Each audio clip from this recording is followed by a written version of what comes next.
What's up, Brewskis? What is on tap for tonight?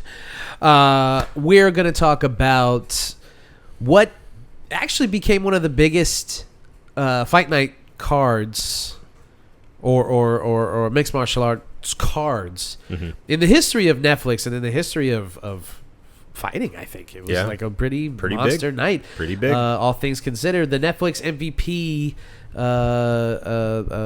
Gina Carano, Ronda Rousey super fight, and how it has impacted the fight game, and you know that Dana couldn't just stay quiet and just like sit around and watch this stuff on TV, so he had to jump into. So we're going to talk about that. Yeah.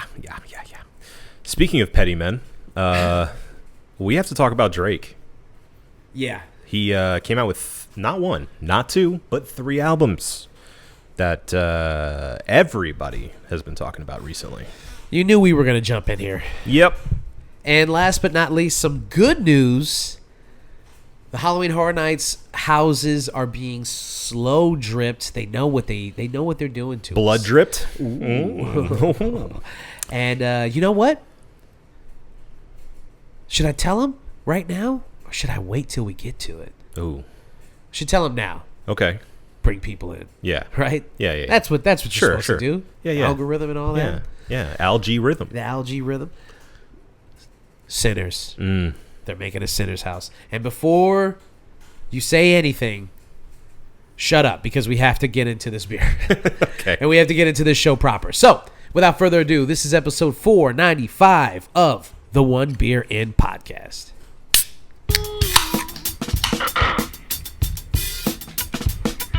Lost to be found by someone to save you when you're down.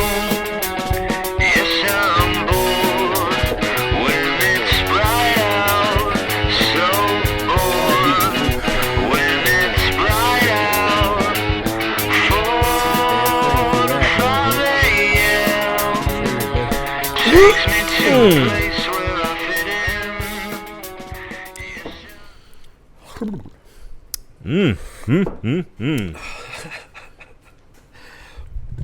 This is the One Beer In podcast, the podcast where 2 brews crack open a brew, and we see where that one brew takes us.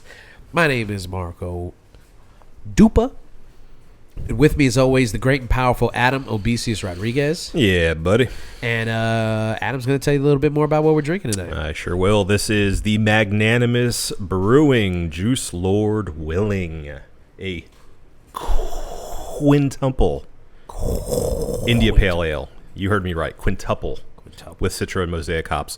On the can itself, it says Juice Lord Willing is a hazy quintuple IPA with Citra, Citra Cryo, Citra Hyper, Dynaboost, Mosaic, and Mosaic Cryo hops, half of which I feel like they made up. However, I have a bit of a longer description as of beeradvocate.com. And it goes as follows. The Lord demands the attention of your senses. Admire as your nostrils freely bend the knee and encourage the consumption of this sumptuous beverage. Reflect on the exquisite expression of the freshest hops in the land. Okay. That's something. I should say this beer comes in at a 12.5% ABV. Whopping. Whopping 12.5% ABV, as you might expect from not a double, not a triple, not a quadruple, but a quintuple IPA. I just needed to do this on the podcast. I just needed to. As soon as Brent brought it in to Red Light, we're selling this. Yeah. To humans. For human consumption. Yeah. Did you tell him you're going to hurt somebody with that? I did tell him. And he was just as excited as I was to bring this on the show. Yeah. I believed in this so much that I bought it earlier in the week, and I left my house and forgot about it. Mm-hmm. So now I have a 4-pack at my house. And I said, you know what? No, this will not stand. We must. And I went to Red Light and I grabbed another 4-pack. I appreciate that more than you know. I also want to say, I saw, based off of the Magnanimous Brewing Instagram page, This is the ultimate of a 3-beer series that they've done. The first of which is the Juice Lord Almighty, which is 10.5% ABV. Okay. The Juice Lord Save Us, which is an 11.5%. And then finally, the Juice Lord Willing at 12.5%. Love it. Yeah. And I think the Juice Lord proper is already like 6.5%. Yeah, it's a full-fledged IPA. The Almighty is a triple. The Save Us is a quad. There you go. And then we have the quintuple with Okay. the Willing. Yeah. Okay. That makes sense. And boy, are we willing. If you can hear it in my voice, I am a little congested. This will help. It's okay. Yeah. There it is. I'm coming down off a cold, but I just couldn't skip. Yeah. I'm proud of you. We had to do this. We had to do this beer. We had to do this podcast because the people demand it. They do. So if this bothers you, well, it shouldn't.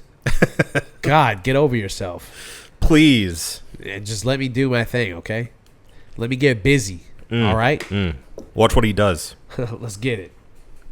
So, Netflix. Mm-hmm. My favorite streaming service. Yes. Famously, your favorite streaming service. They along with Jake Paul. Yes. One of your favorite streamers. All of my favorites under one roof. There's I don't know if there's one pure MMA company. Like they all have poison within them. Yeah. Just inherently. I think just fighting in general, like the fight game is just not boxing's not good. Oh yeah. I mean, I guess it never was. Yeah. It's just been full of corruption. Yeah. Hand in hand with the mob since like day one. Yeah. So I think just anything that is one person versus another person for money. Yeah. Can be corrupted. Yeah. And so you get Gina Carano out of retirement. She hasn't fought in 17 years. Something like that, yeah. Crazy. Ronda Rousey. Not really out of retirement, but basically out of retirement. What a lot of people were making fun of the fact that like this was two women who were like way past their prime. Yeah. And the way that they were selling this thing, especially Ronda Rousey, she was doing the rounds and she was shitting on anybody who had wronged her and, you know, really selling this. Yeah. Really selling this. Yeah. Then you got on the undercard Nate Diaz versus Mike Perry. Yeah. And the co-main was Francis Ngannou versus, I forgot his name, some guy. If you can pull that up. I'm looking. Guess the thing that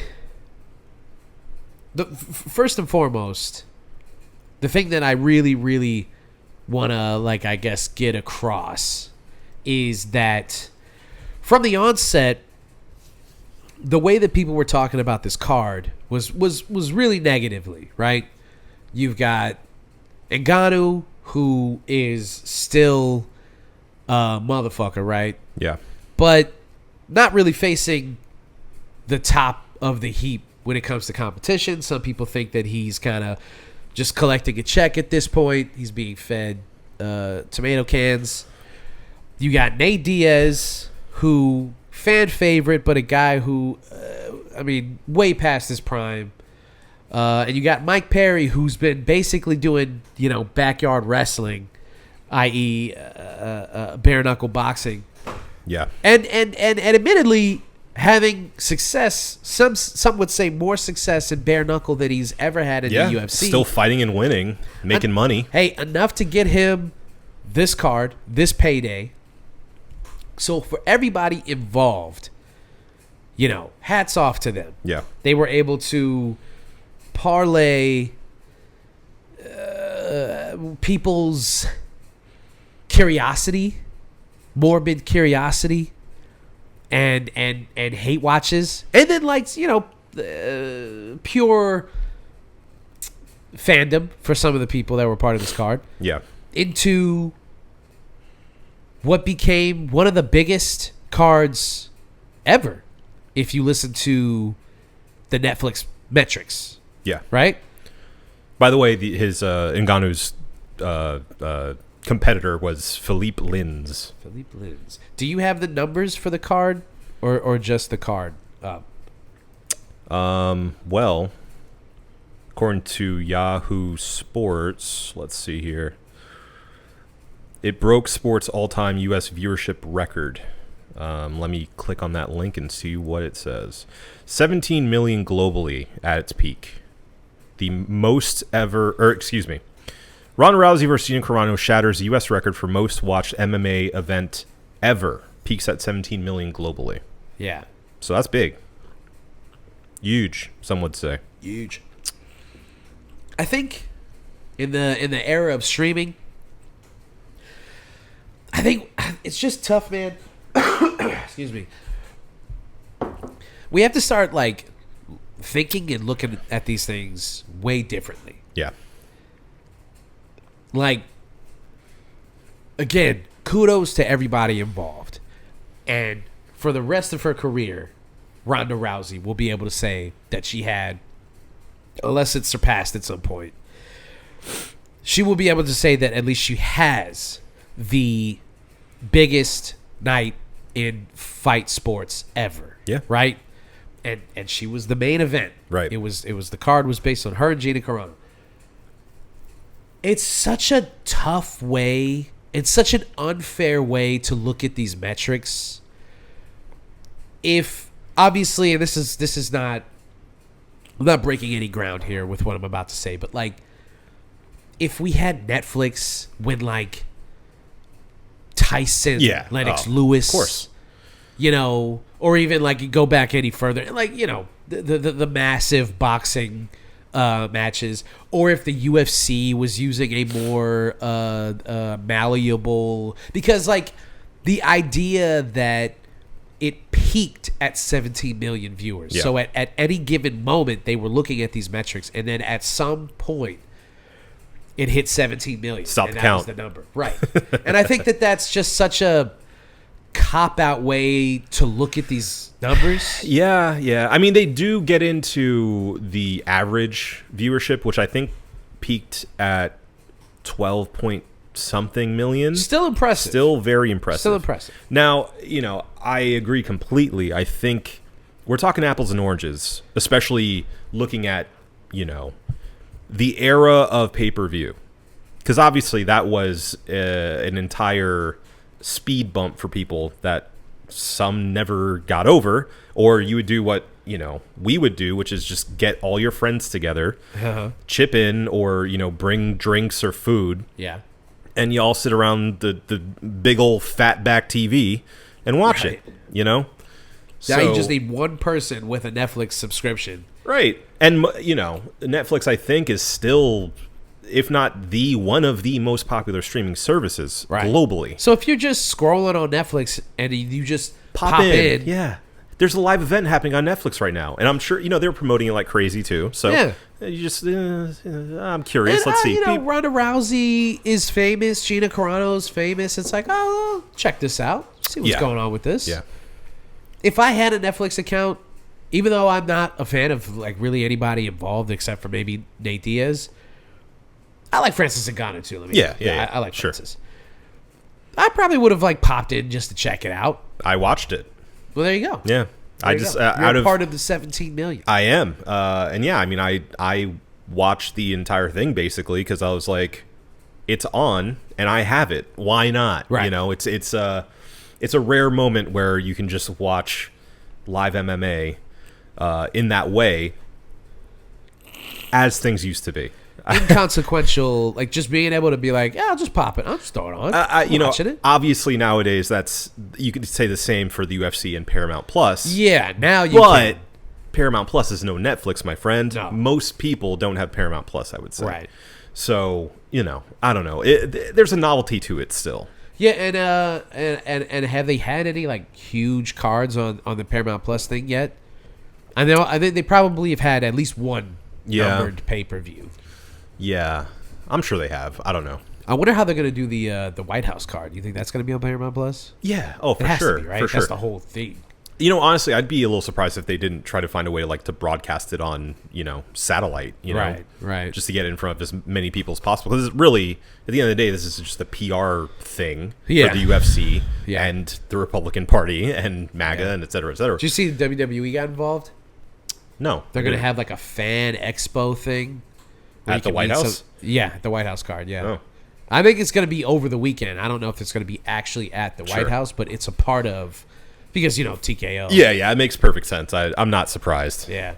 Well, they got a couple of people that... Now people are upset with them for agreeing to do it. To dig up Hulk Hogan, put him on display. Yeah. I think if they just got it impersonated, I don't think people would be able to tell the difference. They wouldn't care. It's Or fine. wouldn't give a fuck. Yeah.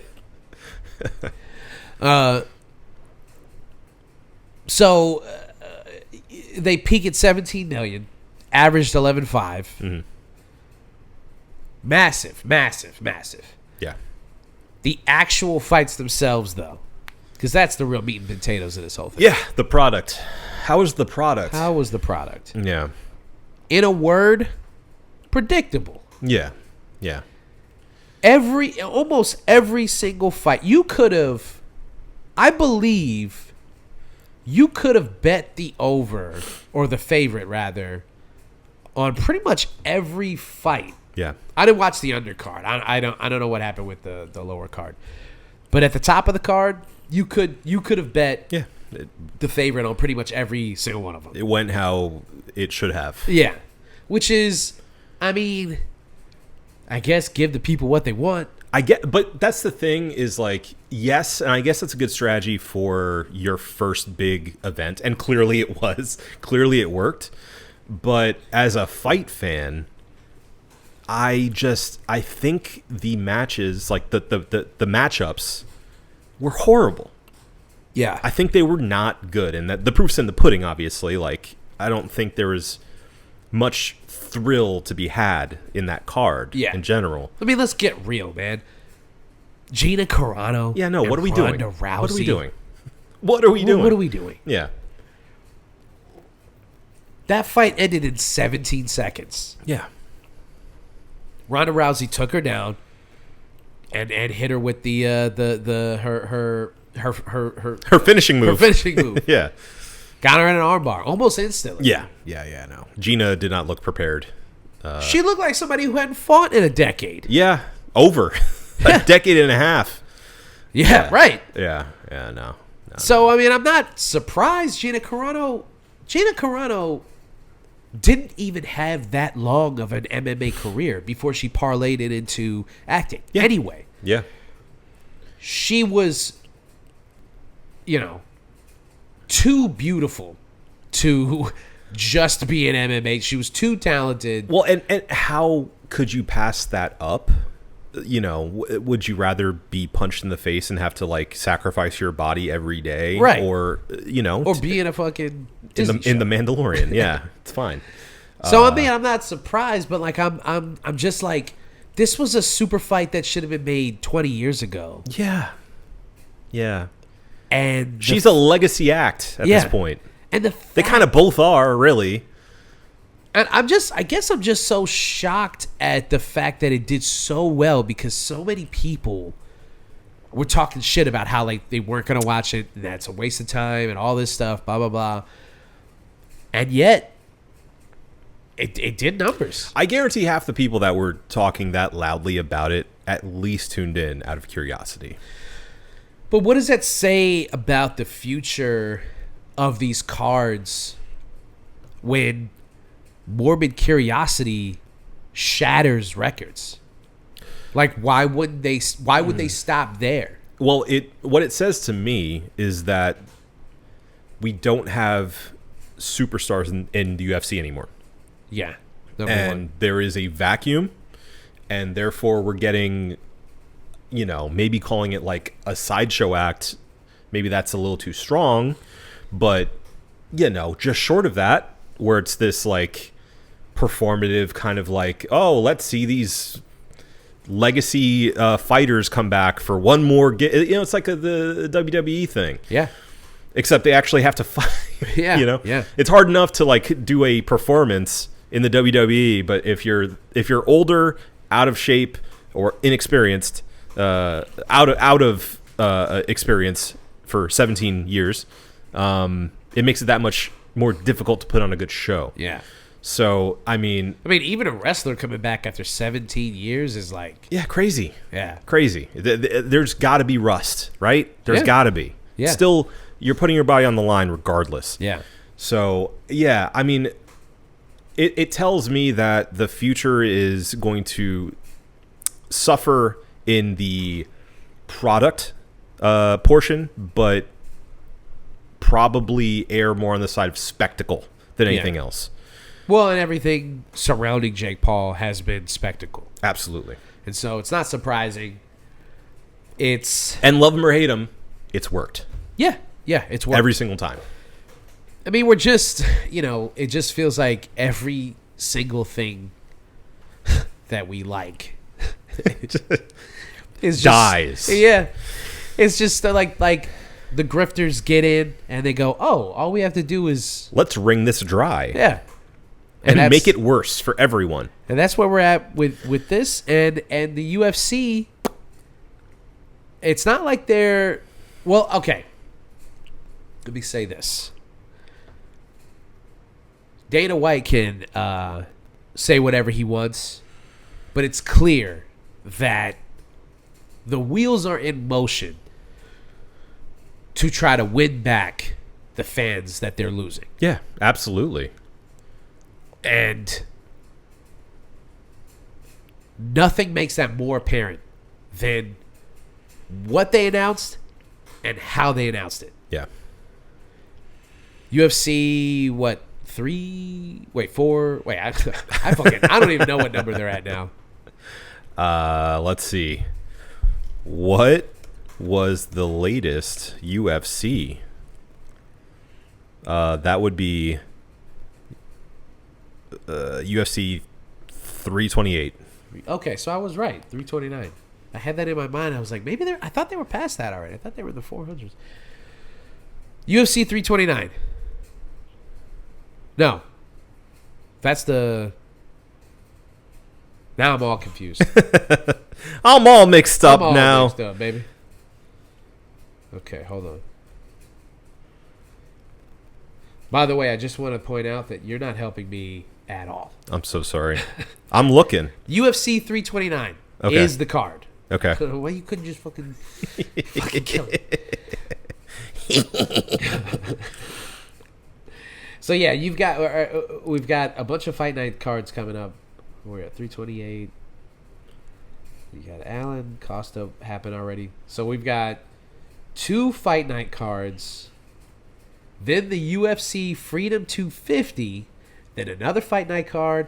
Another fight night card. And then UFC 329. Yep. In July. July 11th. That was announced in the middle of Francis Ngannou's walkout. They decided that it was time to go. And so here's the thing. Number one, they asked Ngannou about it. He was like, I don't give a fuck. Yeah. Like, what was I supposed to do? Stop walking? Why would he? Why would he care? Like, to even ask Ngannou about it is like, who gives a shit? Yeah. And the only opinion that he can have on it is like, what am I supposed to do about that? Yeah. Sure. How would he even know? He's walking out. And he's a little about busy, to fight. guys. Yeah. I don't know. Kind of focus on something else. I mean, the rest of the production, they obviously are made aware of it, like in real time. Like, guess what the UFC's fucking doing? Sure. As we're doing this. The headliners, Max Holloway, and good old Conor McGregor.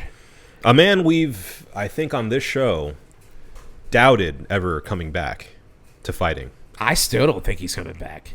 You think something's going to happen? I don't think he makes it to 329. I don't think he makes it.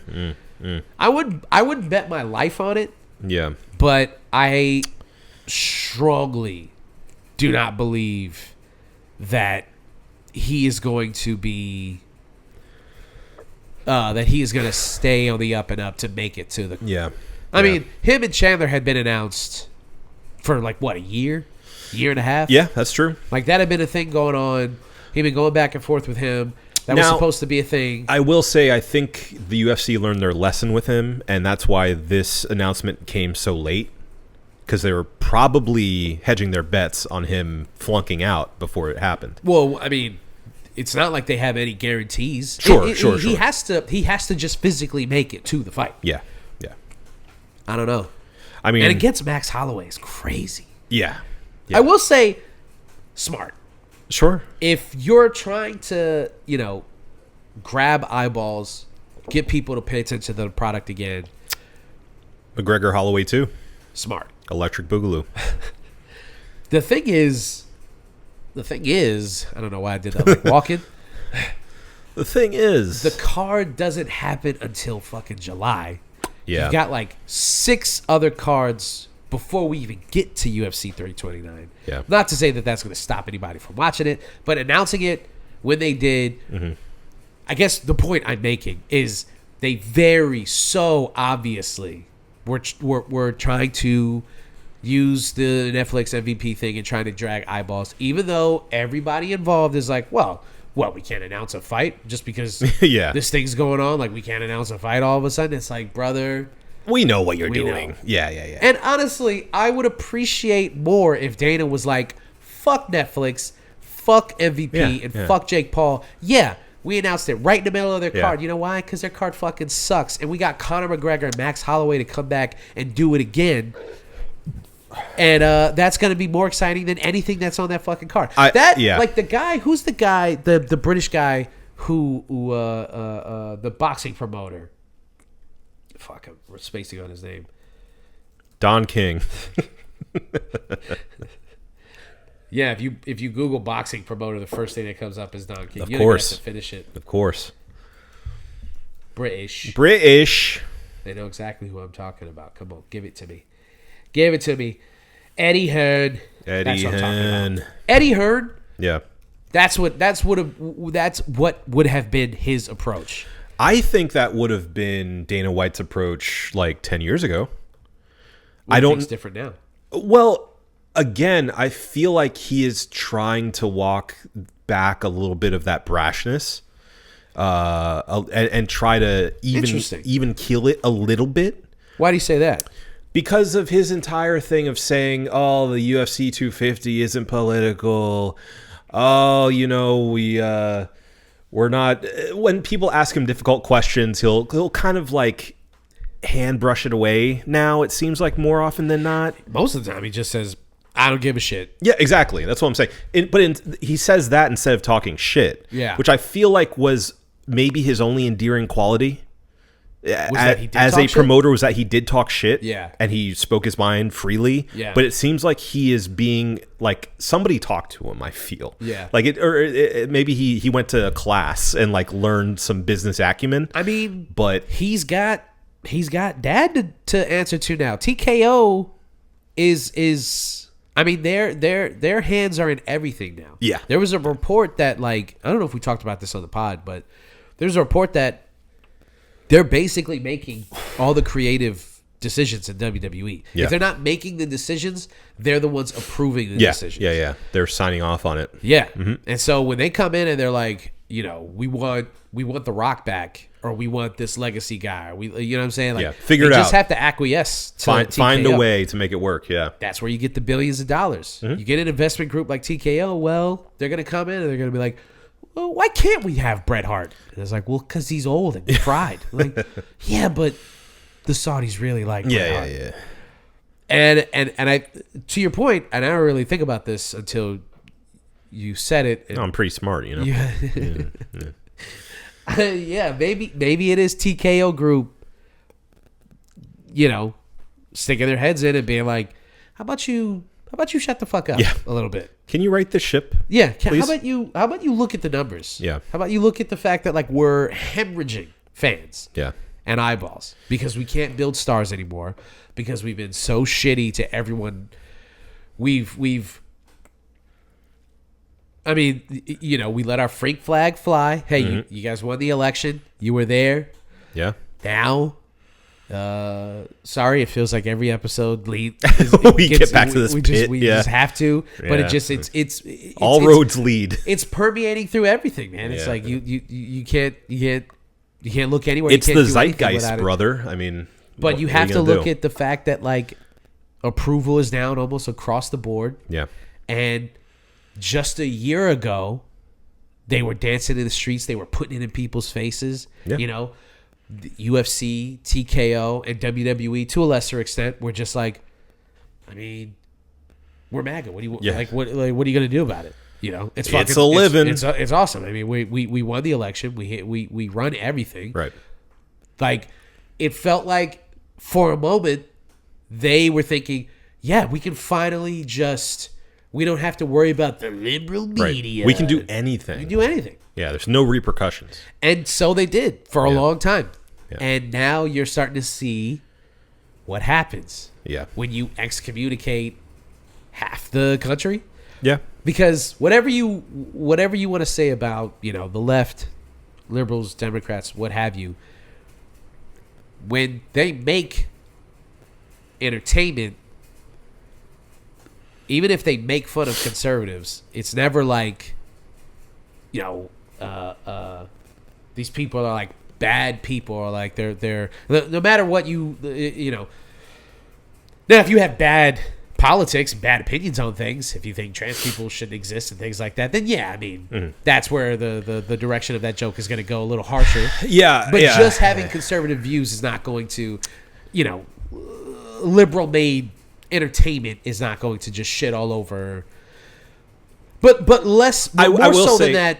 I will say they don't see it that way. No, They I don't know, see it that way And at all. as I'm saying this, Yeah. I know that the pushback is going to be like, you're a fucking idiot. Like, Yeah. you're not seeing what we're seeing, and like, how have you not seen blah blah blah. I get that. I will just say that the major difference, like, okay, if you want to say let's take sports as an example. Yeah. And racism, man. Yeah. Put on the helmet. So if we're talking about like the NFL or the NBA, what is seen as like liberal or left leaning is shit like that. Yeah. Black Lives Matters, Pride flag and during Pride racism, Month. Pride Month, things like that. But that stuff isn't done at the expense of conservatism. Right. It's supporting something as Yeah. opposed to just being anti something. Yeah. The UFC for a long Unless time. it's racism. Right. Or homophobia. Right. You know. Yeah. The UFC, it felt like, it feels like, it's just like, if you don't like it, then you can get the fuck out. Yeah. Because we don't give a fuck. Right. Like, We stop own it. being a fucking pussy. Yeah, we own this sport. We own this company. Either deal with it or don't watch. I mean, Dana White straight up was like on some podcast or something, and he was like, these guys out here with this like positive male shit and like thinking about their feelings and stuff, and like, these guys are a bunch of pussies. Like, this is not what real men are, and all this stuff. And it's like, just flies in the face of what has become like the majority thinking on masculinity and how just culturally the majority seems to look at things like this. Like, we're all kind of getting to a point where like you're exploring the idea of what it means to be a man, what masculinity means, what femininity means, and all this stuff, and how you balance those things. What is a woman? Right. And Dana White is a caveman. Yeah. Well, and I want to underline what you're saying about that by saying the only reason why there is that pushback is because these men are deeply unserious and deeply uncomfortable with their own masculinity. Right. So that's the only reason why they're fighting against, you know, expanding their viewpoint on what it means to be a man. It just feels like, though, there was a time where that was okay and encouraged. Yeah. You know what I'm saying? Sure.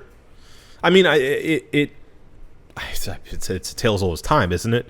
You know, like since like I don't know, forever since gender politics became a thing, really. Like let's say the 1950s. You know, there's this ideal of the man. You know, he brings home the bacon. Yeah. He goes to work while the woman stays at home. He doesn't cook. You know, he doesn't care about feelings. He drinks those. You know, like that's kind of the here. You know, we keep on some of those traditions. But you know, I feel like it spawns from there, and then you can jump to like the 80s where there's this frat bro kind of movement as well. You see it in the movies and in the media, like, oh yeah, we're just trying to get into girls' panties, right? And you know that's that, and then you know that bleeds into the 90s and early 2000s, where there's this like extreme culture thing. You see it in the WWE, you see it in movies, you see it like in American Pie, and these gross out, you know, uber like I'm a dude and gay people are gross, you know, like that kind of thing. And we're gonna clip that. Please don't. Dude, gay people are gross. And I feel like that's where a lot of people stopped growing, and that's what it was a time that people have nostalgia for. Well, even if they weren't around at the time, you know, like teenagers nowadays are like, yeah, you know, I long for the time where I could call people the F slur. Yeah, you know. Well, the UFC became famous like right in the middle of that. You know, so that stuck in the amber. Yeah, and I think that like Dana wants to harken back to those times. I think he can't get over that. Yeah, and there was this pocket of time where like people were looking back and going like, yeah, and I mean we're firmly in that now. Conservatism is firmly now in the manosphere thing. Clavicular and this chud guy who's probably going to spend the rest of his life in jail. I don't know if you heard about that, dude. I did. You know, the Lord Andrew willing. Tates of the world. Yeah, right. The Andrew Tates of the world. Like, the manosphere thing is like the new... And straight up neo-Nazis and, you know. Well, that's all together. Yeah. You know. The Venn diagram is a circle. Yeah. And so that's the new right-leaning thing. Yeah. Right? And it makes sense that the UFC, like, tapped into that and is tapping into that. Yeah. The problem, though, I think that Dana White is now facing is that he was not able to see the big picture. Mm-hmm. The big picture is you want some soft boys there. You want some gays. Sure. You want some guys in touch with their femininity. Yeah. You want some normal people. Yeah. Because that's how you make long-term money. If you want to think about it from just a financial perspective. Michael Jordan. Right. You want to be as inoffensive as possible and connect with every single person. If Michael Jordan had come out and was like anti-gay, do you know how much you know how much that would like hurt sales of Jordans? Yeah.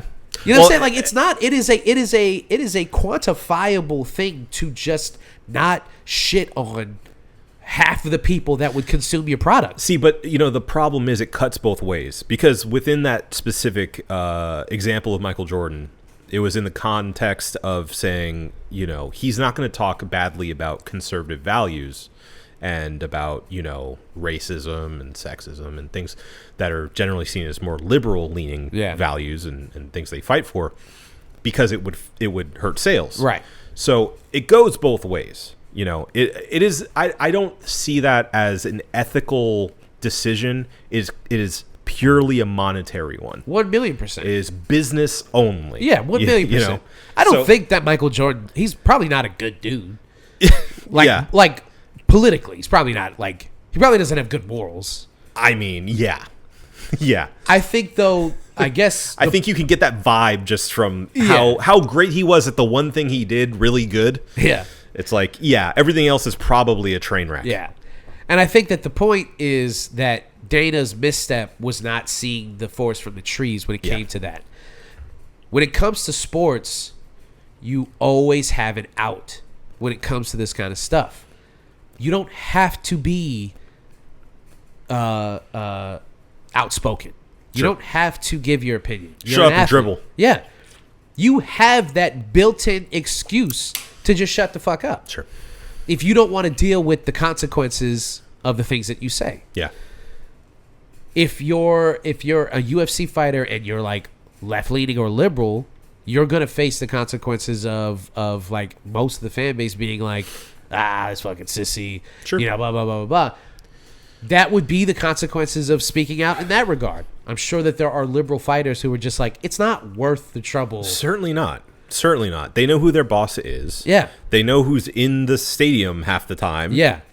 Like, Why would they speak up? Imagine being backstage and like Trump comes out and he just comes out to like a roaring Yeah. standing ovation, and then you're sitting back there like, this guy's Fucking gay. yeah. But on the flip side of that, like, Dana is now looking around and going like, where's everybody going? And it's like, Yeah. well, this is what happens. Well, because you inadvertently make yourself a protester. Yeah. know? Like, You can act like you hate protesters and you hate Right. when people like speak their mind and like, but if you think that just living who you are, hey dude, you live in your truth, man. sure, yeah. You can call it whatever you want, Yeah. but you're living in your truth, brother. Right. If you're representing that company that I'm going to spend money to buy the product of, then I have a choice. I vote with my wallet. Right. You know, if I don't want to support the things that your money's going to, then I won't support you. So, Yeah. yeah, And the thing is, you wouldn't even know that if he just kept his fucking mouth shut. sure. Or was as smart as the vast majority of CEOs Right. and, upper management and most of these companies are, Yeah. Yeah. We don't know the politics of the TKO group. I mean, we can make an assumption Yeah, by the sure, things that they sure. do, but there's no figurehead coming out and being like, this is the direction that we think Right. the country needs Planting to go their in. flag on a certain political ideal Yeah. because they know better. Suffice to say, it's going to be really interesting to see kind of where they go from here. I mean, you're not going to see any changes in the short term. Yeah. Clearly, Dana has a plan in mind of how they're doing this. I do believe that you are going to start seeing if they want to continue. Sorry, doing some real technological stuff. It's here. good, yeah. You're basically a hacker. Yeah, I've hacked into the system. Wow. I'm hacked into the mainframe. And now we're watching Knicks Cavs. Hell yeah. I think if Dana knows what's good for him, he'll start promoting to the gays. They'll start Yeah. doing Pride Night. Yeah. Fight night, pride night. Pride Night. Do a calendar. Yeah. An all male calendar. Yeah. Get the white women There you go. and the gays. Yeah. Yeah. Yeah. Yeah. That'd be good. I mean, let's just call a spade a spade. Dana, you're leaving a lot of money on the table, man. It's true. I mean, there's so much out there for you, and I think if anything, you have to look at going back to the MVP card. Ronda approached Dana about this card first. This was like a whole thing, Yeah. a little backroom deal that was happening. Like, this was gonna be a UFC card, and the money didn't look right. And Surprise. yeah, Ronda walked away from it, went to Netflix with the deal. Yep. Whole thing went through. History was made. Right. Dana will never admit it, but do you think that he regrets? Yeah, he's punching air. He has to be. He's punching air Right? now. For sure. Now, do I think this is a long-term danger for the UFC? Probably not. But I will say it shows a break in the defense of the UFC. Yeah. So I wouldn't be surprised if they work harder than ever to try to bring back the flock. Announcing Conor McGregor, Max Holloway 2 in the middle of their card could not make what you just said more obvious. Yeah. And I will say, too, something about the MVP show, which, I got to say, as far as my review for it, pretty mid overall. Yeah, just the production. The in production of general. it, I thought the announcement team was, distractingly bad. Yeah. And I feel like I may be alone in that, but, the over-the-top announcers just, completely ripped me out of it. Yeah. But... Well, the one guy is... Who do they have? Do they have...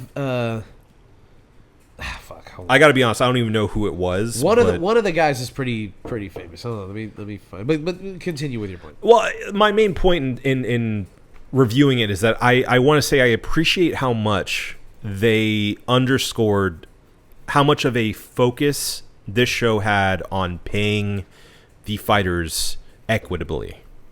Yeah. And that was a real like differentiator they were trying to point out is like everyone that showed up here tonight that made weight is going to make money.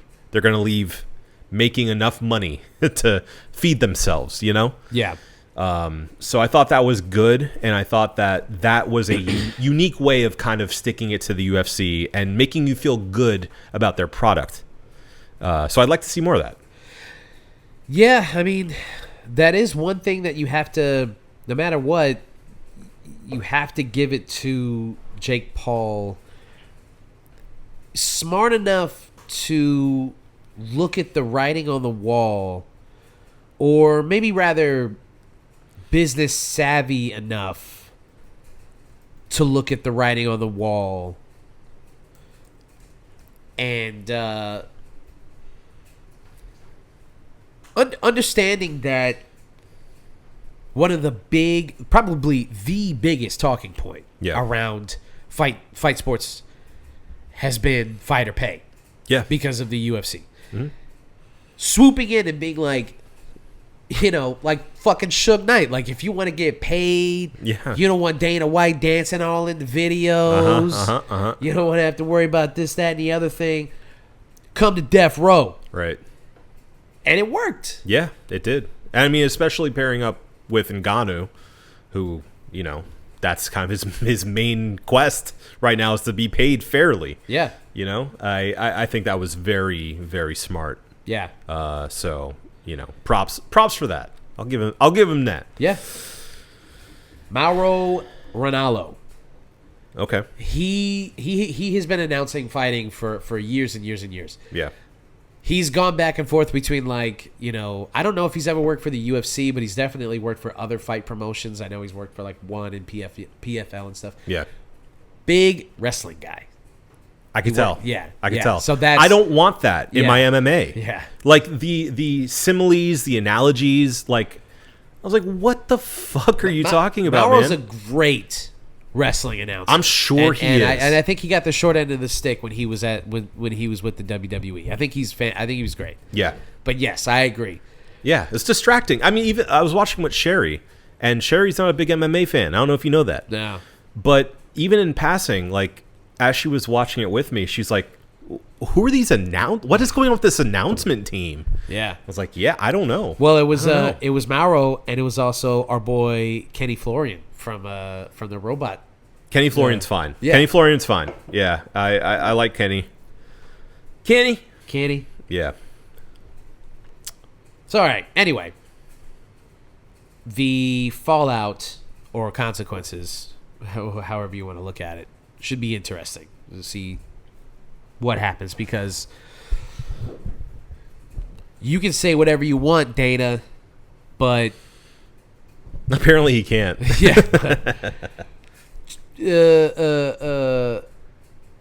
Jake Paul promoting mixed martial arts, I mean, it's gonna be, I can't wait to see what he does, what card he announces next. Yeah, because that's gonna be very interesting. I'm not interested in seeing Jake Paul in an MMA match.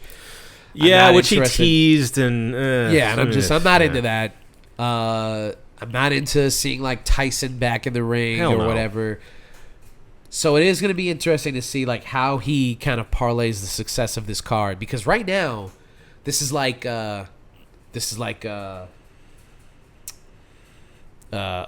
peak. This is their peak. This is their peak right now. They're at what does rewatchables call it? The Apex Mountain. Apex Mountain. Yeah. This is, I feel like right now this is the Apex Mountain for the MVP fight card. Yeah. They can do whatever they want. Anything right now. Yeah. They can book anything. Absolutely. So it's gonna be. What are they gonna do though? Yeah. What are they gonna do? What are they gonna do? This is kind of like Kendrick right after he won the beef. Yeah. What does he do next? Comes out with a classic album. Well, What- not according to Drake's fans. Well, And not according to Drake himself. but what did Drake do? Well, I'll tell you. He went into hiding. Or at least that's what you would think. And that's the way that it's kind of been framed, is that like Drake went away for a little while. No. He went to Australia. Yeah, right. Drake, a lot of people don't really... Hip-hop has such a short-term memory when it comes to everything Yeah. that people don't... Things happen so quickly in hip-hop. 6 months ago, we can't even remember who was like the hottest rapper, what events were going on. If something significant, something as significant as like the Drake and Kendrick beef, people don't realize how quickly it happened. If you think about it, like back in the day, like you didn't have streaming, you didn't have YouTube, you didn't have a way to upload a song instantly. Yeah. Jay-Z and Nas, like It took time. you had to wait for the album to come out, and then you're like, oh, he's responding to him. What else are you supposed to do? Like, you have maybe an interview, and that comes out like once a month because you're waiting for Complex Magazine to come out. Or like a quote Double unquote XL. leak, you Right. know, of a song. Yeah. That was the only way that you heard this shit. Now, you know, you can hear a song, and you can be in the studio as you're listening to the song, writing your response to it, and have a response out that night, which is what happened Yeah. with their beef. A lot of people like are not like the context of it. We're losing the receipts already. Yeah. Yeah. This was a very, very short-lived thing. It got heated very quickly, but these songs went back and forth within days of each other. Yeah. Sometimes hours. Crazy. Insane.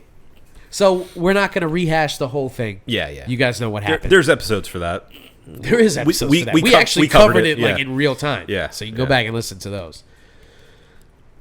But, you know, we thought that we were all kind of moved on from this. Same thing with Drake. I guess the point that I was trying to make was that Drake didn't go away. He released singles. They didn't do so well. Yeah. He released Sexy Songs for You. That's that right. did okay. Yep. He did collaborations. They did okay. And a lot of people... Wagwan Delilah. Oh, God, I don't even want to ever think about that. I can't believe he did. Dude, and It was so soon after it was everything. such a strange thing to do. To this day, I'm like, who? No one was like, hey man, maybe just keep that one in the pocket. Yeah, don't for do a while, that. Don't or do forever. it. Let's not have fun right now. We're not having fun, Wagwan Delilah. dude. And spoiler alert, there's a lot of that bullshit on Maid of Honor. Yeah. That you didn't really get into. Okay. You So- mean his best album? Apparently, Yeah. apparently. So 2 years passes, and now we're back. Drake teased this Iceman thing for a while. Yeah. he had Yeah. he had a good rollout. Like you just What- have to be honest. He had a good rollout. Was the first single What Did I Miss? So What Did I Miss came out like 6 months ago. Yeah. So that's what I'm saying. That was one of the singles that came out and like kind of came and went. Like people were, Yeah. It was cool, but it wasn't like this. It wasn't like headlines or like, you know, laugh now, cry later, or like, Right. You know, it wasn't like a whoa. Yeah, it didn't shake the world. Yeah. People heard it and were like, that's pretty good. Yeah. And maybe it was because it was too soon after he had lost. And then, and you can call it whatever you want, man. But he lost. He lost the beef. He lost it pretty Handedly. resoundingly. Yeah. And anybody who doesn't think that he lost the beef, you're just being delusional. And nothing says that he lost the beef more than the fact that like he put out this song, What Did I Miss? It kind of came and went, Yeah. and yet it still found its way on the album because it very clearly was supposed to be the start of a massive rollout like 6 months Yeah. ago. It didn't create the wave it was supposed to. Right. Yeah. But gotta give credit where it's due. Yeah. The Iceman rollout was really good with all of the videos, the like episodic thing that he was doing, the streams, the big ice block thing that he had. And So stupid. it's stupid, but it worked. It worked. got Yeah, people's yeah, yeah. attention. Got people people talking. talking. Yeah. Yeah, it worked. And then when the album finally came out, It wasn't Iceman. It was Iceman joined by 2 other albums. Yes, you heard that right. If you have been living under a rock, Drake released 3 separate albums. Yeah. Not Iceman Part 1 through 3. No. 3 separate albums. Conceptually, I think very different albums as well. They were 3 very different albums. Yeah. Well, as varied of a sound as you could Drake. get from Drake. Yeah. Iceman, Maid of Honor, and Habibti. I had the pleasure or misfortune or honor, whatever you want to call it, of like sitting down and I racked my brain over all 3 of them. Yeah. Not all at once. I listened to Iceman first, and then I kind of just left it alone. Yeah, it's a lot of content. Yeah. For one sitting. And then I kind of was like, at first I wasn't going to listen to them at all. First Yeah. I was just like, I'm over this dude. I really have no motivation to go back in here. Especially no motivation to listen to 3 albums, let alone 1. I had no desire to sit through 3 albums. Yeah. But then something, I don't know. You also have to give it to Drake that he is able to just be in the zeitgeist. Yeah. And he does a really good job. I don't know how. Because if there was a book on it, more people would be as popular as he is. Because his music is not that good.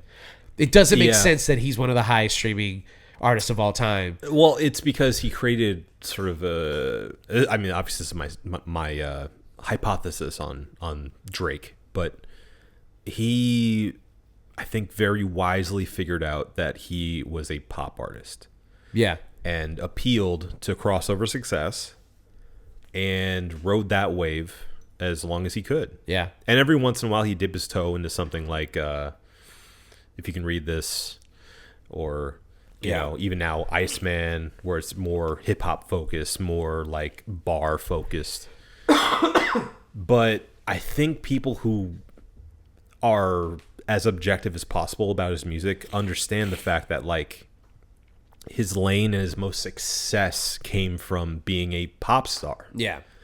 And I think that's what, like, it's not just his music, it's like a lifestyle. Yes. And an ideal for like who you are and how you present yourself. He is like an the ideology.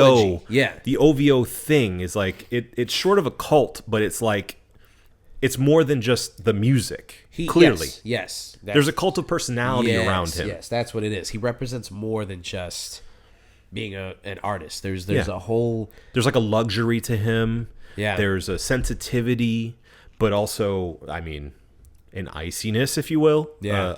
A sort of at arm's length kind of stance he has about his emotions, though he talks about them ad nauseum. Yeah. You know, but you never really feel like you know who Drake is. Right. And I feel like maybe a little bit of that mystique mixed in with how much he is, you know, on the surface level, emotionally available, kind of makes it work for people. Yeah. Well, I will say you don't get any of you still don't get any insight as to who he is as a person over the course of 3 albums. The first song, the very first song in Iceman, it talks about having to essentially father his father. Yeah. Great. Yeah. Love it. It. That's where it ends. Yeah. You know, it. the rest of it is like clearly him trying to make the most clever bar he possibly can. Yeah. And this is what I'm sorry if I'm cutting you off. No. Because the only album out of the 3 that I fully listened to was Iceman. So my opinion on it is that there's a lot to like in it, but every time I found myself nodding along and saying like, hey, this is actually pretty good. Yeah. He'd hit me with a line that made me shake my head and go, God damn it, Drake. Yeah. You did it. You did it to me again. Yeah. What are we doing? Gotcha. Yeah. Every time it's like a shot of cold water down my back every time, because I'm like, this is like this beat's awesome. The flow's pretty good. There's a couple of good lines here and there. Good analogies, good similes, good wordplay, and then suddenly, like, the corniest thing you could possibly think of comes out of nowhere and just smacks you in the face. Yeah. And I found that to be consistent throughout Iceman. Funny enough, it's like ice down your back. Yeah. You know? But he is the thing about rappers who focus too much on bars is eventually it comes for us all. Mm-hmm. You can't just be a punchline rapper. Yeah. Because you get to a point where you're not Fabulous. You're not Fabulous. No. I mean, Fabulous is he's not innocent innocent of this, or it's probably not the way to phrase that, but he's guilty of this as well. that's a better way to say it. Just Hey. Yoda it. Yeah, just flip it around. Yeah. Fabulous, Jadakiss, anybody else who names rhymes with is. Punchline rappers, they eventually become corny because you get to a certain age and it's like, hey man, you're 40 Yeah.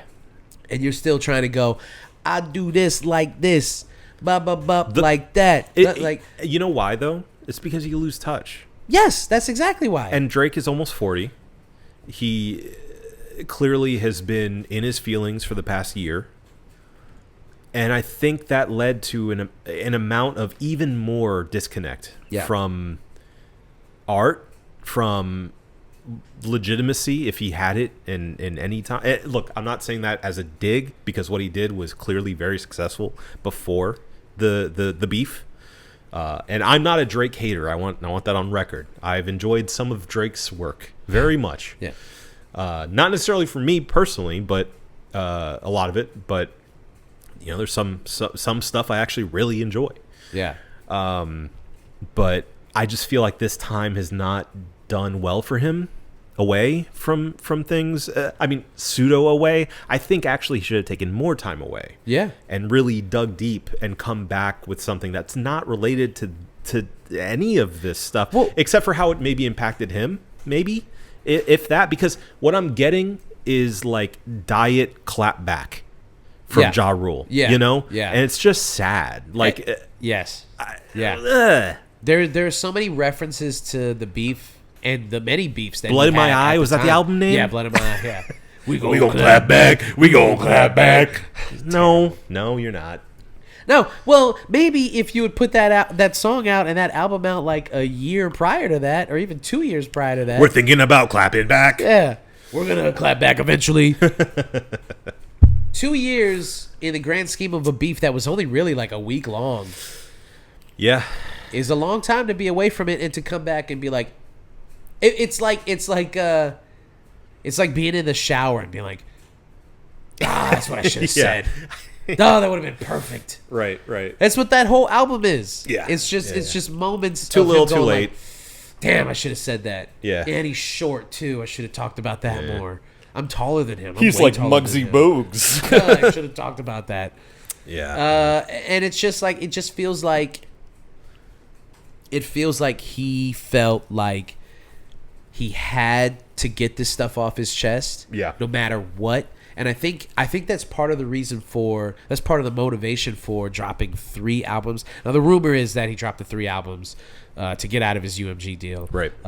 Nothing has really substantiated that except for internet rumors of people going like, I mean, the boy is always ahead of his time. He's always thinking 10 moves ahead. And it's not unheard of for an artist to put out like a bunch of shit to get out of a shitty deal that they're in. You know, Prince is famously the artist formerly known as Prince. That whole thing was a label thing. It wasn't just an artistic endeavor. It was also a label thing.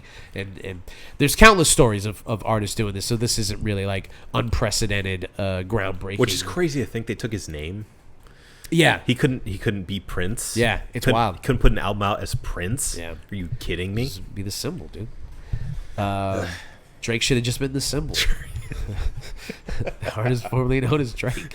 Yeah, just a maple leaf. So that's good. Yeah, that's good. An owl and a maple leaf.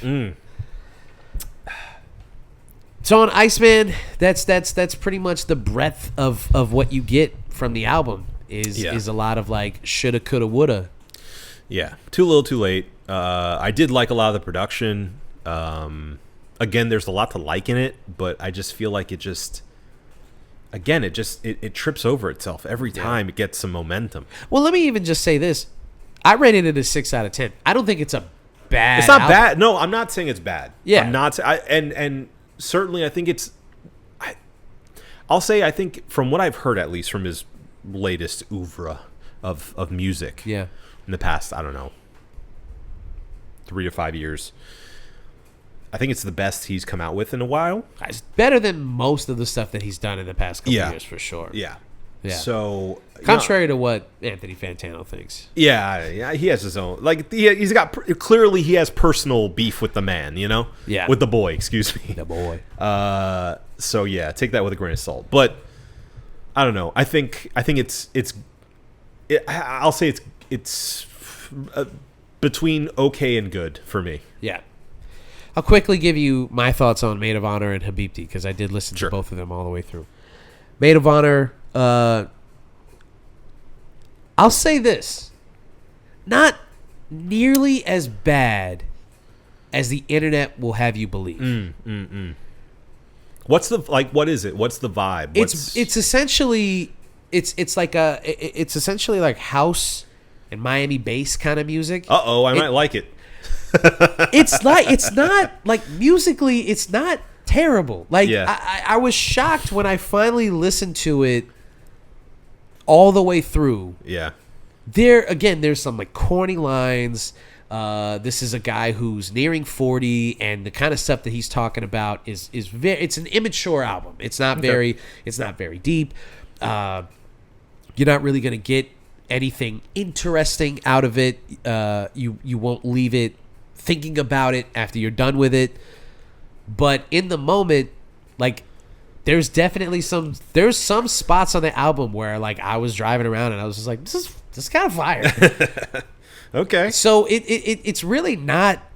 I was shocked that this is the one that everybody was like was terrible. Yeah. Because it's not.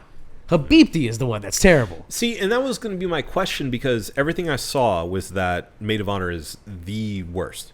But in like immediately, first song in Habibti, I was like, wow, this is ass. Yeah. This sucks. Habibti is the one This that's is really bad. I think the reason that everyone was so quick to judge Maid of Honor was because there was all this hype around what is Drake going to do next.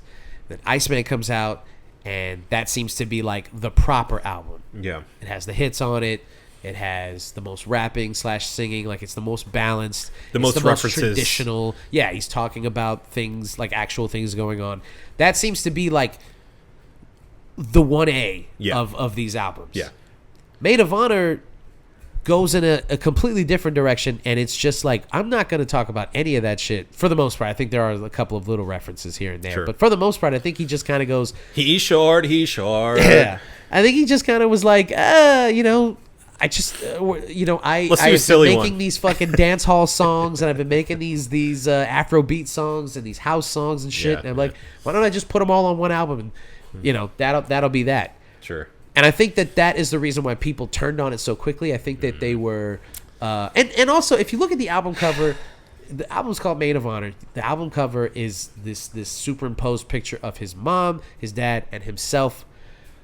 It feels like it should be deeper. It feels like this is the album where he is going to address a lot of personal stuff. Sure. Really, really get into the heart of what makes Aubrey Graham who he is. Right. And it's not that. It is the exact opposite of that.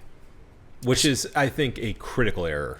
Because Yeah. if anything, leaving this beef is the fact that Drake is impenetrable as a person. Yeah. And I feel like Kendrick is such an open book as an artist. Yeah. Maybe not as a man. Like we don't know him like he isn't in like the press very much. Yeah. But what he decides to present himself as in his art, I think is so clear and so vivid and so deep that it's the exact opposite for Drake, which makes them perfect foils, by the way. Right. But such a missed opportunity for Drake to like really go deep and like show himself more. Like, be brave, show yourself. You know, like, who are you really? And that way, you could win over some of these people who are just, you know, completely against you based on the opinion of someone you have a beef with. Yeah. It's not that, apparently. No. And then Habibti is 10 tracks of, if you've ever listened to a Drake album, like in the middle of pretty much every Drake album, there's like 2 or 3 songs that are like an interlude, and it kind of harkens back to the So Far Gone era, you know, glitchy, bleepy, slow, plodding, alternative R&B kind of stuff that really, really made him a star, because at the time there was like him, Weekend, Miguel, Frank Ocean was about to pop, so it was like 4 or 5 guys who were doing this kind of like dark, sexy, dirty R&B. You're like, this is a different thing altogether, man. You this mean is like urban music. Well, that's what the Grammys would call it. Yes. So that album is 10 tracks of just middle of the album songs. None of them are whack per se. Right. It's not 10 trash songs. Yeah. It's just 10 of the most boring, uninteresting shit I see. that I think he's ever committed to Yeah. except for the last track on the album, which I cannot believe that there are not more people talking about this shit, because it fucking blew me away, and not in a good way. How so? It's called Prioritizing. Okay. And okay. These are the lyrics. I feel like my phone knows we're talking. I think that the news knows we're watching. Karma is about to come knocking. I'm so scared for what those times are going to be like.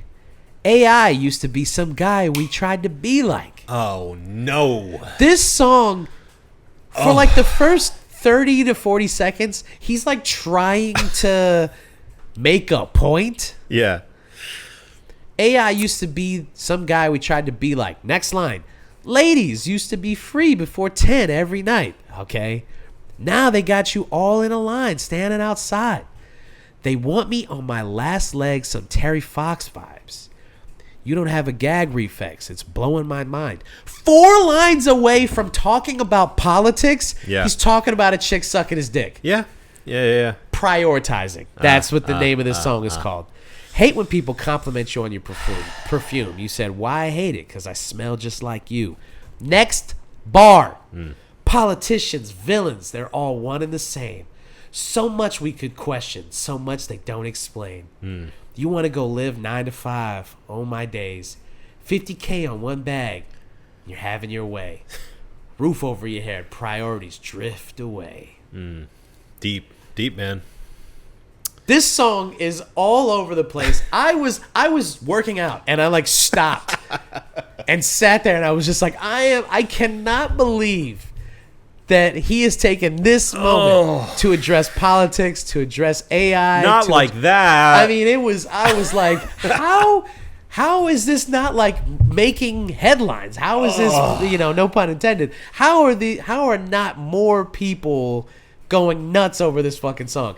It because it's released amongst, hours of music, so it just kind of, and it's the last track on the least popular album that he's put out. It's just gonna get lost to time. Yeah, but not on this podcast. No, I want everybody to know that I heard it. And we I'll all never heard it. Forget it.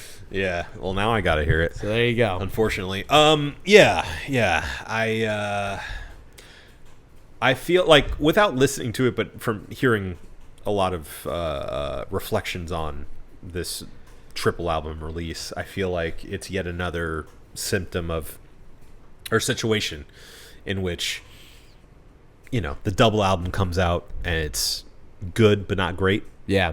And you could have just taken the 10 to 15 best songs out of the 3 and put them into one album and been like, this is awesome. There is a classic album buried amongst In the muck. these three albums. Yeah. There is 100% a perfect Drake album Yeah. buried amongst all of this shit. Yeah, You took yeah. 5 tracks from each of the albums. Maybe less from Habibti. I mean, you got yourself... Solid Hey, Drake right album. there, you got yourself a solid Drake album Yeah, right there. yeah. I tell you what, boy. Should walk back to the classic album. I don't know if it'd be a classic. I don't think so. The quality of what I heard in Iceman was good but not great. True. I don't know if there was one song that reached the levels of any of his like really, really high watermark stuff. Yeah. So yeah, he probably doesn't have a classic album buried in there. But a better one. I think a good to great album Yeah. is buried in these 3 albums. Yeah. Yeah. Yeah. Sounds like it. If he got out of his deal, hey, more power to him, and that's awesome. Sure. And also, according to Yahoo Entertainment, Iceman officially debuted at number 1, which means Drake will surpass Jay-Z for the most number 1 albums from a rapper, as they both are currently tied at 14. Or were currently tied at 14, I should say. Yeah. So, yes. Again, There when it you comes go. to eras, I'm still going to give it to anybody who was out before streaming. Jay-Z Yeah. had to earn like the first 10 number ones. Yeah, it's like playing on hard versus easy. So, Yeah. Well, and also, it doesn't hurt to drop 3 fucking albums on the same day. Of course you're going to be number 1. and again, like that wasn't part of the strategy, right? Like, yeah, are we really Clearly. supposed to believe that wasn't thought about? which again underlines the fact that like, as far as artistic integrity goes, I'm not going to Drake for that. No, Sorry. zero. None, Sorry. None. None. I can still appreciate some of his music, but it's not for its artistic integrity. Right, and that's always the thing. Like at the end of the day, I would think like you can criticize Kendrick for a myriad of things, but like the Sure. one thing that you can't is the integrity that he brings to the music, that Yeah. he brings to every project that he puts out. Kendrick has less albums than Drake. Kendrick has like double Yeah. the amount of Grammys that Drake has, and obviously, you know, you'll hear Take from that for me what you first. will. Yeah. The Grammys are not the end all be all when it comes to this kind of stuff, but like quality over quantity. I have ears though. You yeah, know, like I care about music. I'm not a you know. fucking idiot. Yeah. I didn't wake up yesterday. I'm not stupid. You're stupid. I was born at night, but not last night.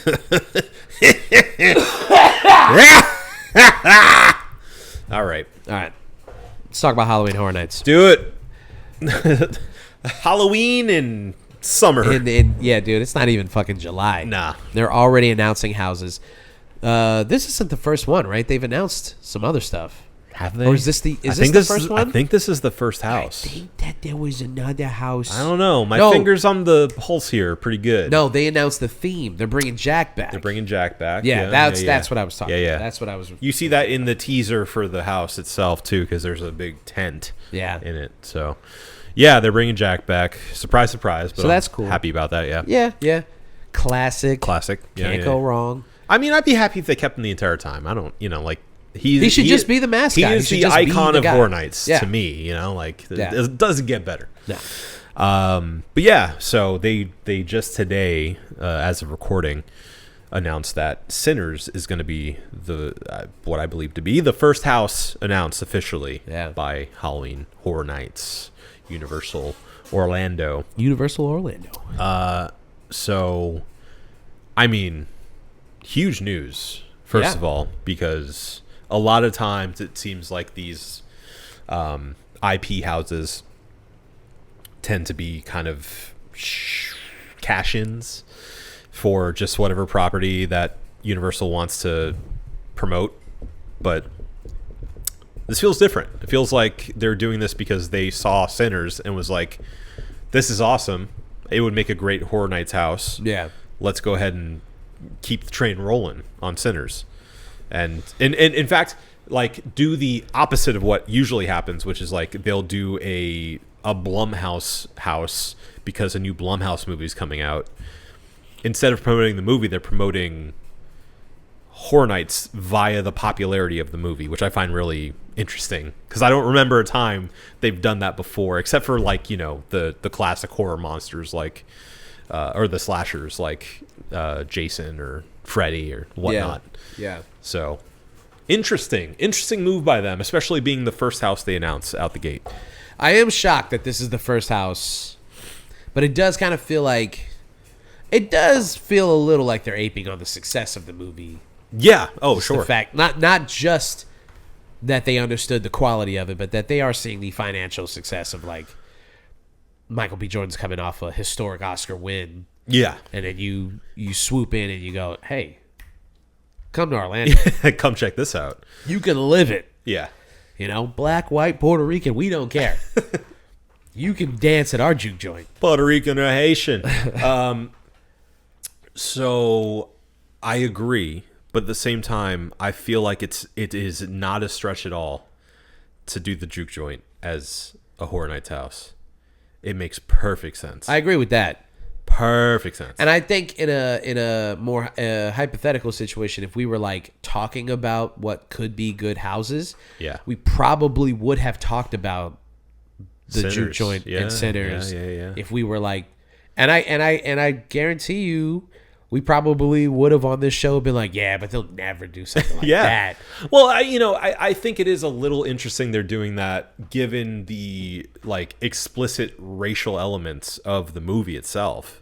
Yeah, it is interesting to take a movie that is not just.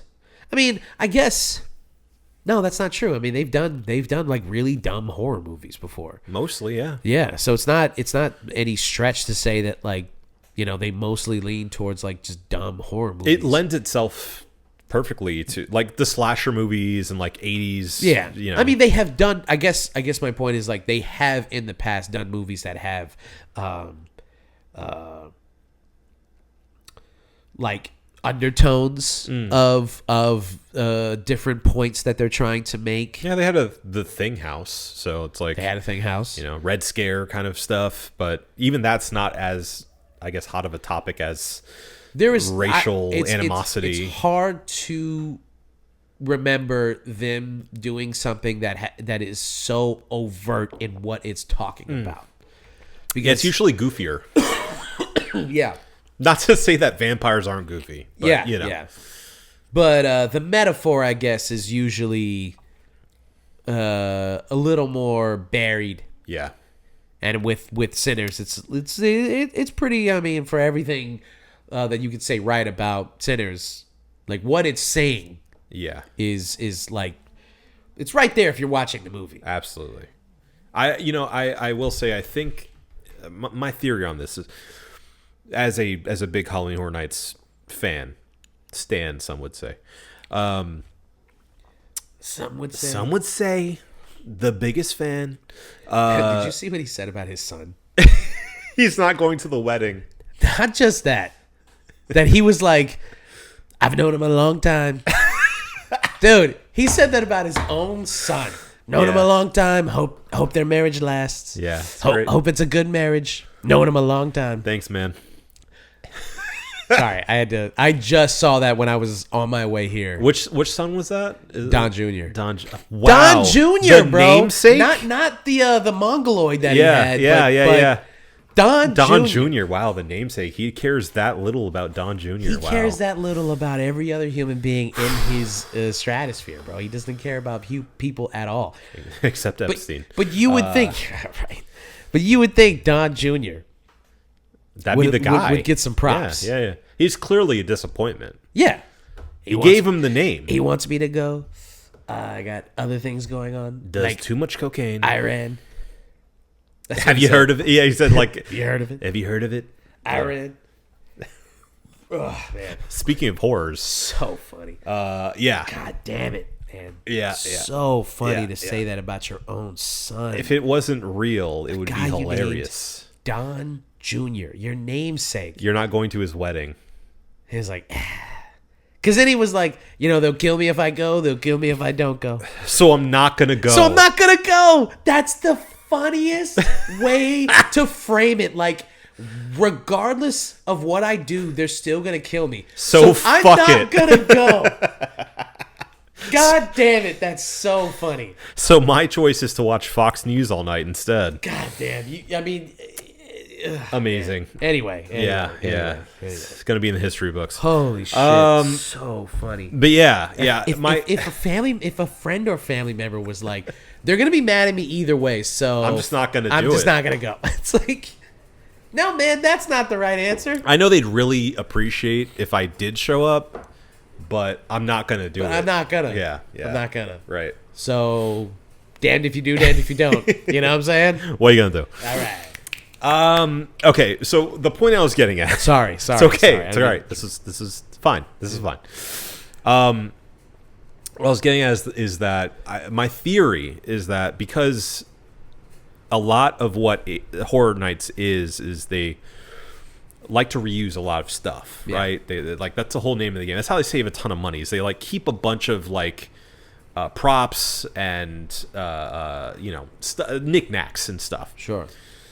So my theory here is that they did essentially a dry run of this house with that blues-centered house. Yeah. A couple years ago. Yeah. That we both very much enjoyed. Yeah. So I can guarantee we're going to see more of that put into this house. Yeah, and I think could see that. probably some big brain over there that's in charge of creative was like, hey, we did a similar thing a couple years back. Why don't we bring back some of that stuff? Smart. And there you go. There you have it. Yeah. Why not? So I'm super excited about this house. I think it's gonna be awesome. I think it lends itself very well to it, despite the very heavy subject matter of it all. But yeah, I mean, I can't wait for a semi. Two things I'll land it on my piece on this. Number one, what are they going to announce next? Yeah. I mean, I feel like anything that is not exceptionally interesting or on the level is going to be a disappointment. Yeah. So Just do a big bulk announcement. sure, drop them all. Yeah. Drop them all. Don't do a Drake. Yeah, exactly. Anyone you leave hanging out to dry by coming after centers, man. That's tough. It's tough. And then number two, bro, that fucking artwork. Holy smokes. Well, I don't know if you saw this, but there's people who like go to Universal every day, right? Like, crazy people. Yes. But they showed footage today. The day of the announcement, people lined out the door of the inside Universal Studios, the shop in which they're selling this merch. Line out the door. They're already selling merch for it? They're already selling merch for it. I guess the announcement was tied with the merch coming out, like in the park. Is the merch dope? It's okay. It's all right. I would like the hat. The hat's cool. This is just like screen prints of Well, I think it's a screen print of the artwork. Yeah. On the shirt, which looks cool. Yeah. And I would hope. What's the hat? The hat just says Sinners, but it's like in a cool font, and it's like in a. It almost looks like leather styled front, like old looking. Okay. Front, like distressed kind of look. Sure. And the back is like that sort of like trucker cap, like breathable Like mesh back. Yeah. Cool. Perfect for Or Orlando. Jersey, I guess I would call that. Jersey? Yeah. Is that what it's called? Okay. I think so. I should know these things. I have a lot of hats. Yeah. I wear a lot of hats. But yeah, no, it's like people are already freaking out about it. So, Weird. yeah. I had no idea that was a thing. Yeah. I mean, you have to assume half of them are just scalpers, or not scalpers, the resellers. Yeah. So it is what it is, but people are excited. All right. Well, I'm excited about the house. Yeah, me too. And excited about what that will mean for Halloween Horror Nights this year, because again, that's That's a way to start. Yeah. That's a way to start the year. Yeah. Holy shit. I hadn't thought about it until they announced it. Uh-huh. I was like, all right, well, It's like, all right. I guess you got me. Okay. Guess you got me. HHN. See what you're doing there. See what you done. Yeah. And there's rumors that the new Fast and Furious roller coaster will be open by the time HHN comes around. That means nothing to me. It means nothing to me. But you're in a drift car. I don't You're in a care. drift car. Your car literally goes like this. Doesn't need if it does it go upside down? Maybe. Well, All right. Anyway. And that happens, in the Fast and Furious. It goes upside down. Yeah, they go upside down. Yeah. Well, they go to the moon, so They do. to the moon, Alice. All right. Think we talked about what we're gonna. We got it. Yeah. Everything that we got. I think we got everything on our agenda. Okay. Well, 2 things left. You know what they are, ladies and gentlemen.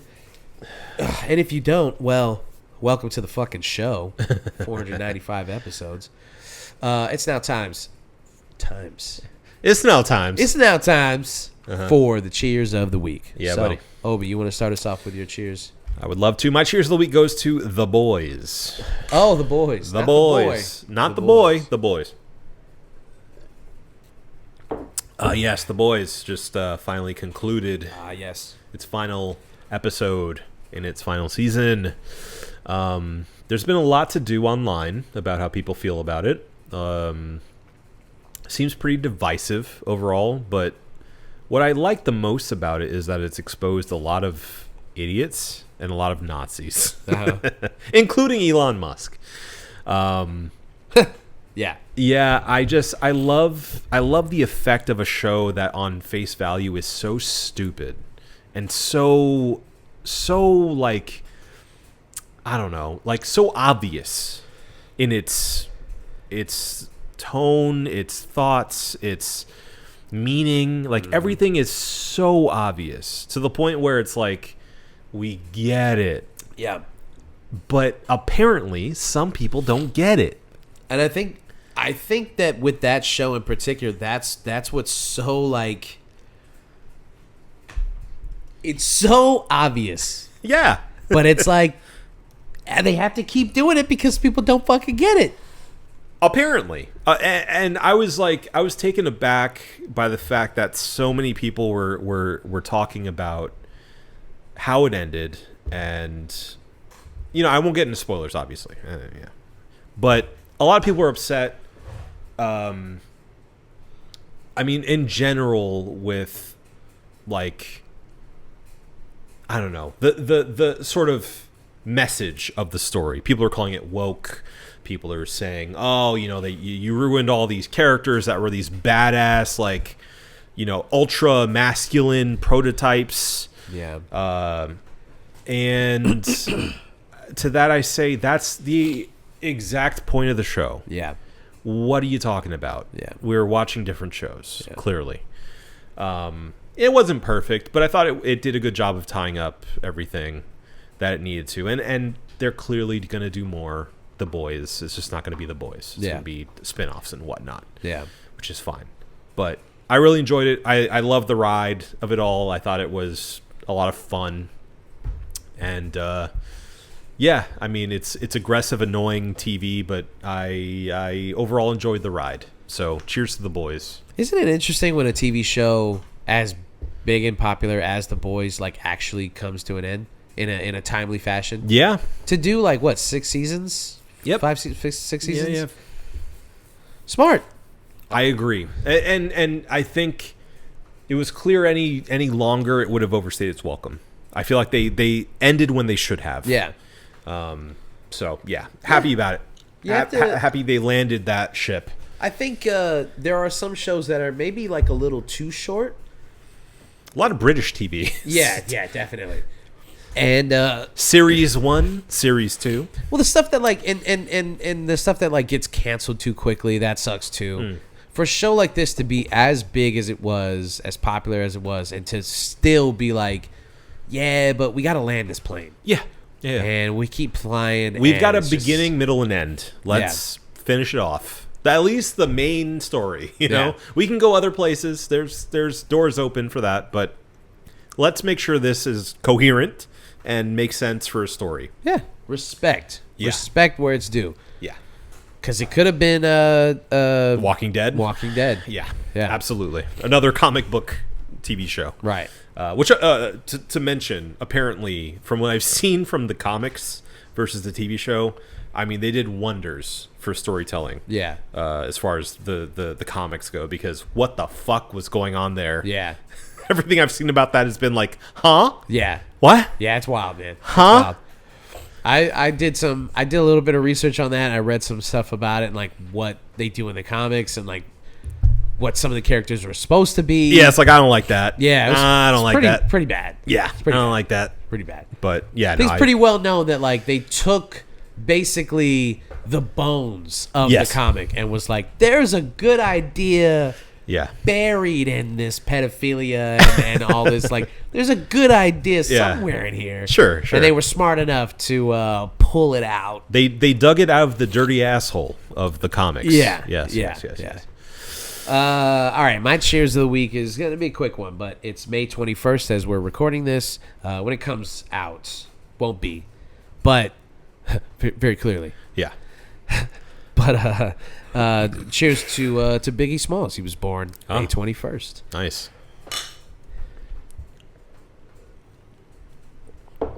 Talking about he talking about it. Talking about. We're talking about Drake, and we're talking about modern music, and we're talking about how things are and how they used to be. Back in my day. Back in my day, there was a little guy called Notorious B.I.G. A little guy. Little guy. That's not true. Just a little dude. He was a big papa. You know, Biggie Smalls. I don't have to go into the history of the man, the myth, the legend. One of the greatest of all time. Just shout out to Biggie Smalls. I didn't realize, I was driving around, saw what the date was, and saw some like tribute stuff to him, and I was like, why are we? I'm like, oh yeah. And then it's easy to get through his discography because he only has two actual albums. Unfortunately, very short discography. So now, Good features. What's it called? The family.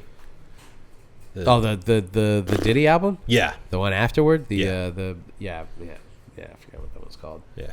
Unfortunately, Daddy and tied. the Family, I think it's called something Something like like that. that. Yeah. Unfortunately, tied to. Yeah. Speaking of pedophilia. Yeah. Just listen to the first two albums, Yeah. and then you can Still hear on those two. all of those suspect bars that that all those memes are about. You can listen to them in person. Yeah. Ready to die in life after death. Yeah. Yeah, you know what I'm saying. I know what you're saying. All right, let's review these brewskis.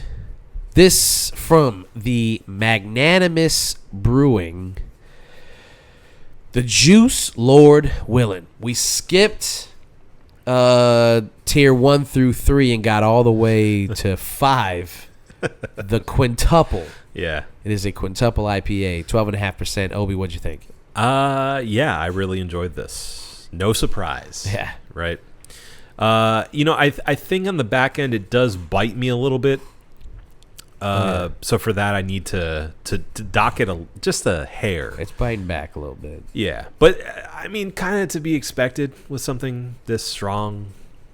Quintuple? Are you joking? Quintuple. That being said, for it being a quintuple, I thought it drank really well.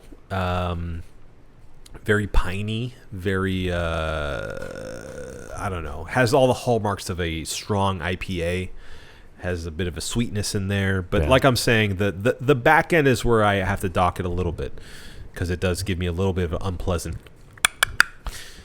So for that, I'm going to give it a 5 out of 6 bottle caps. I really enjoyed it. 5 out of 6. I would have it again, absolutely. Yeah, it's great stuff. I'm gonna give it a 4 out of 6.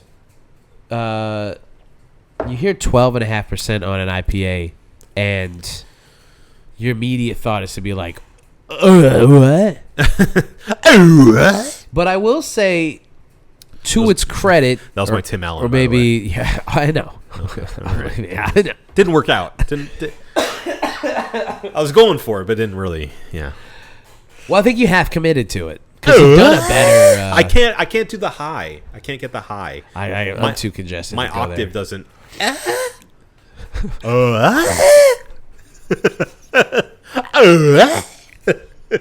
All right. I'm sorry. Go ahead. Please continue. Fantastic. No notes. Yeah. Sounds just like That's amazing. Yeah. All right. Love it. Oh no, she hates it. We'll come back to this. Yeah. When All I'm right. not congested, we'll come back to this. Yeah. It is an IPA that is. I think once you get past a certain IBUs, I don't know how IPA-y you can get. Yeah. I don't know how piney you can get. Yeah. If you bite a pine cone, if you bite two of them, Yeah. is it that different Well, you than need just 5. biting one of them? You need 5 of them, apparently. You Yeah. bite 5 of them. Yeah. But I mean, once you've okay, better metaphor. Okay. Or allegory? No, metaphor. Uh-huh. If you've bitten 3, Yeah. you bite 2 more, you've bitten 5. How many more do you need to bite before like the flavor change? Like after you've bitten 3 of them, Sure. 2 more is not really going to change. Right. All that to say, like the flavor profile is not like I was shocked at how much it doesn't taste like it is 12.5%. Agreed. I would have, if you didn't tell me, I would have assumed this was like 7, 8, maybe 9%. Kind of tastes like a triple IPA. Yeah, Maybe a double even. I would have thought sure, and then if you turned around and was like, actually, it's almost 13%. You've been pranked, my friend. I would stab you. Good luck That's what I walking would do. home. Yeah, because you dosed me. You tricked me, and I drank a beer that I didn't want to drink. Yeah. So 4%. 4 out of 6. I'll tell you, it's affecting me. It's Yeah, not. It's yeah, not. clearly. It's not doing its job. It doesn't taste like it's something, but it is something. Yeah. That is. I'll say that. Sure is. I'll say that. It sure is something. It's something. Yeah. All right. So 4 out of 6. Yep. 5 out of of 6? 6. That's right. You think we got it? I know we got it. Well, if Obi says we got it, then that's it. This episode is over. This has been the One Beer In podcast for myself, Marco Dupa, for Adam Obesius Rodriguez. Yeah, buddy. Thank you guys for listening. Drink delicious beer. Have yourself a beautiful evening. We love you.